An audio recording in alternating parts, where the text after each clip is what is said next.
کسی جنگل میں ایک شیر سے تمام جنگلی جانور تنگ تھے۔ وہ اس کی درندگی سے اس قدر اکتا گئے تھے کہ ادھر ادھر چھپ کر گزارا کر رہے تھے۔ وہ شیر کوئی دن خالی نہ چھوڑتا جس دن وہ کسی نہ کسی معصوم سے جانور کو اپنی خوراک نہ بناتا۔ قصہ مختصر یہ کہ کوئی جانور بھی اس جنگل میں اس خون خوار شیر سے محفوظ نہ تھا۔ ایک روز تمام جانوروں نے مل کر ایک منصوبہ بنایا۔ وہ سب شیر کی خدمت میں حاضر ہوئے، بڑی عاجزی سے عرض کی، اے جنگل کے بادشاہ سلامت، آپ ہمارے بادشاہ ہیں اور ہم سب آپ کی کمزور اور بے زبان سی رعایا۔ یہ ہمارا فرض ہے کہ ہم آپ کے آرام اور کھانے پینے کا خیال رکھیں۔ ہم نے از خود یہ طے کیا ہے کہ ہم ہر روز ایک جانور آپ کی خدمت میں آ کر پیش کیا کریں گے۔ آپ صرف ایک مہربانی فرمائیں، ہمیں آزادی سے جنگل میں گھومنے پھرنے کی اجازت دیں۔ شیر نے دھاڑ کر جواب دیا، ہم جب تک خود شکار کر نہ کھائیں ہمیں چین نہیں آتا۔ ہم پہلے کوشش کرتے ہیں، پھر توکل، ہاتھ ہلائے بغیر کھا لینا ہم حرام سمجھتے ہیں۔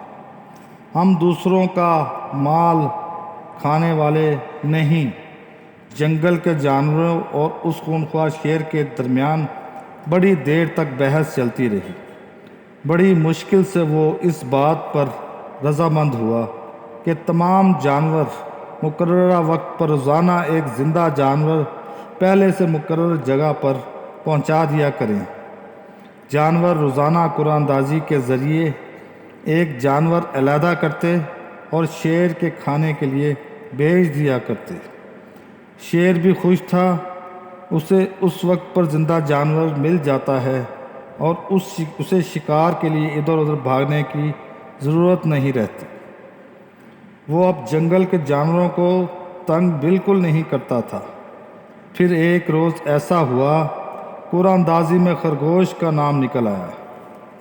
جب خرگوش کو خبر ملی تو وہ سیدھا جنگل کے جانوروں کے پاس پہنچا اور ان سے یوں مخاطب ہوا، میرے دوستو، یہ ظلم کا بازار کب تک گرم رہے گا؟ یہ سلسلہ بند بھی ہوگا یا ہم اس طرح چپ چاپ جانوروں کا نذرانہ دیتے رہیں گے؟ جانوروں نے خرگوش کی بات سن کر کہا، تم ہمیں پریشان نہ کرو، ہم نے اپنا معاہدہ توڑ دیا تو شیر ظلم و ستم شروع کر دے گا۔ خرگوش نے کہا، دوستو، تم یہ کام مجھ پر چھوڑ دو، میں تم سب کو شیر کے ظلم و ستم سے نجات دلانے کے لیے کوئی تدبیر سوچتا ہوں تاکہ ہمیں اس مصیبت سے ہمیشہ کے لیے نجات مل جائے۔ جانوروں نے کہا، تو ہمیں ضرور مروائے گا۔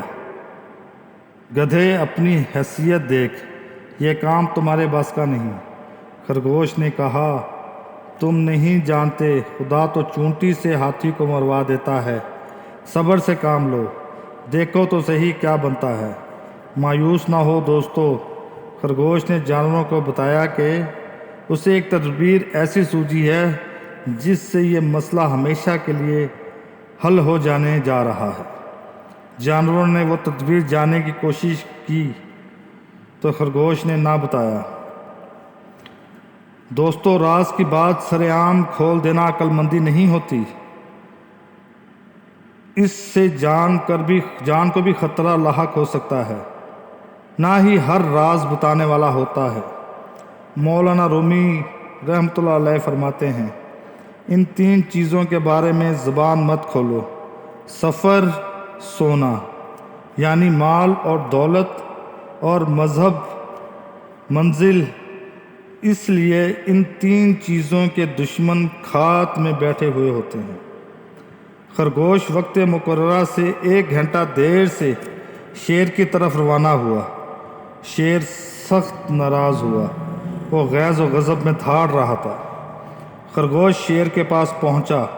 شیر نے دیر سے آنے کا سبب جانا۔ خرگوش نے عرض کیا، اے جنگل کے بادشاہ، آج جب میں اور میرا بھائی آپ کی طرف آ رہے تھے تو راستے میں ایک اور شیر نے ہمیں آن گھیرا۔ ہم نے اسے بتایا کہ ہم اپنے شہنشاہ کے پاس اس کی خوراک بنے جا رہے ہیں، تو اس نے ہماری ایک نہ سنی اور میرے بھائی کو، جو مجھ سے زیادہ صحت مند اور موٹا تازہ تھا، پکڑ لیا۔ میں مشکل سے جان بچا کر یہاں پہنچا ہوں۔ میں اس شیر سے یہ بھی کہہ آیا ہوں کہ مجھے اپنے بادشاہ کی زیارت کر لینے دو، میں واپس آتا ہوں۔ اے جنگل کے بادشاہ، اب آئندہ اگر راستے میں اس نے ہمیں اس طرح روکنے کا عمل جاری رکھا تو ہم وقت پر آپ کے پاس کیسے پہنچ سکیں گے؟ بہتر یہ ہوگا کہ آپ ہمارا راستہ صاف کریں۔ شیر نے یہ سارا واقعہ سنا تو غضبناک ہو کر کہا، اے خرگوش، میرے ساتھ چل، میں بھی دیکھوں وہ کون ہے جس نے میرا شکار راستے میں چھین لیا۔ میں جب تک اسے مزہ نہ چکھا لوں آرام سے نہ بیٹھوں گا۔ خرگوش نے شیر کی رہنمائی کی اور اس پھندے کی طرف اسے لے چلا جو اس کا منتظر تھا۔ سیانے کہتے ہیں، دشمن اگر تجھ سے دوستانہ بات کرے تو اسے اس کی چال سمجھو، وہ تیرے حق میں بہتر کہہ رہا ہو تب بھی اس کا جال سمجھو، تجھے شکر دے رہا ہو تو اسے زہر سمجھو، مہربانی کر رہا ہو تو اس کے پردے میں چھپی دشمنی اور قہر کو دیکھو۔ ایک کنویں پر پہنچ کر خرگوش نے شیر سے کہا، میری تو جان نکلی جا رہی ہے، ہاتھ پاؤں مارے ڈر کے پھول گئے ہیں۔ وہ دوسرا شیر اس کنویں میں رہتا ہے۔ خرگوش نے شیر سے کہا، مجھے اٹھا لو اور کنویں میں جھانک کر دیکھو۔ شیر نے ایسا ہی کیا تو اسے اس کنویں میں اپنا عکس نظر آیا۔ اس نے سمجھا کہ وہ کوئی اور شیر ہے اور اس کے خرگوش بھائی کو دبوچ رکھا ہے۔ سچ ہی تو کہتے ہیں کہ جب موت آتی ہے تو عقل پر پردے پڑ جاتے ہیں۔ شیر نے خرگوش کو اتارا اور کنویں میں چھلانگ لگا دی۔ خرگوش کو اس ظالم خون خوار شیر کی موت کا یقین ہو گیا تو وہ جنگل کی طرف بھاگا اور تمام جانوروں کو شیر کے مرنے کی خوشخبری سنائی۔ جنگل کے جانور بہت خوش تھے، بار بار خرگوش سے پوچھ رہے تھے اسے یہ تدبیر کیسے سوجھی۔ خرگوش نے ان سے مخاطب ہو کے کہا، میرے دوستو، یہ سب اللہ کا فضل اور کرم ہے، ورنہ میں تو ایک چھوٹا سا جانور ہوں، میں اتنا بڑا کام کیسے کر سکتا ہوں؟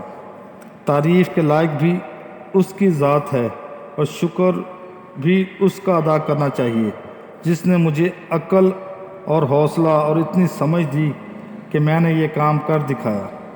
مولانا رومی رحمۃ اللہ علیہ فرماتے ہیں، اے ساتھیو، ہم نے باہر کا دشمن تو مار دیا مگر اس سے بڑا دشمن تو ہمارے اندر بیٹھا ہے، اس کی فکر کی جانی چاہیے۔